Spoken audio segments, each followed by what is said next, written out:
Welcome back to Beat My Loans, and today I'm going to be taking a look at some of the best private student loan options for college students. Now, private student loans should be a last resort due to the fact that they're typically usually high in interest and they don't always work with you as well as FAFSA would or student federal aid would. But with that being said, there are still some really good options out there if you're having unexpected expenses for school that you didn't plan for. But now, let's get started.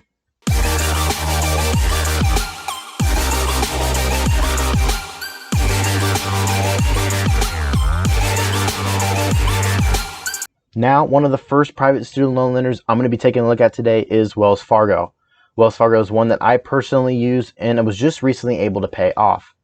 One of the main reasons I decided to go with Wells Fargo is because it is local. Now, their headquarters is in San Francisco, but they have tons of locations in the Iowa City and Cedar Rapids area, so you can go there if you like to talk to somebody before you actually sign up for a loan, or if you have any questions, they are there on site. And you'll also be able to go there to pay for your loan if online isn't your thing and you rather go there to one of their ATM locations to do it through that, or you can actually just go inside and talk to them. It's just one of the better ways that they offer good service. Another main reason I decided to go with Wells Fargo was because of their accessibility. If you don't want to meet anyone in person, you rather do your banking online, they have those options for you. With their online payment options or mobile banking app, paying off your loan makes it a lot easier. It breaks it down by the amount of principal and interest you owe, as well as due dates, scheduled payments, and notification options. It made it real simple for me, or I could download the app and just basically check my balance wherever and whenever I wanted to, just to make sure I was on top of everything. The final reason I like Wells Fargo was because it worked for what I needed. I think this is the most important thing to look at when deciding on a private student loan company, is which company best suits your needs. For me, with the amount that I borrowed and how I was going to pay it off, it only made sense for me to go with them.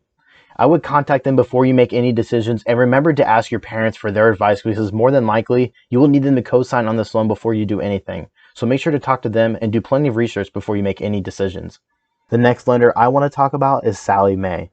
One of the main benefits they have is that they accommodate for anyone going to school, going for any degree. They have loans for undergraduates, dental, law, medical, and K through 12, just to name a few. If you need a loan in regard to anything school, Sallie Mae has an option that will work for you. They also have a very high rated customer service. In 2019, Sallie Mae was recognized by J.D. Power for outstanding customer service by phone. The Better Business Bureau gives Sallie Mae an A+ rating as well.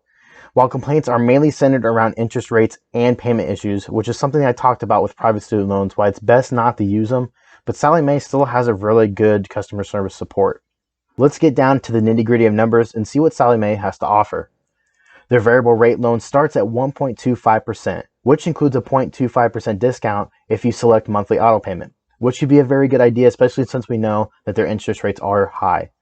Sallie Mae does not charge application fees, so if you want to see what kind of interest rate you could get and the amount of loan you would actually get, it doesn't hurt to send in an application.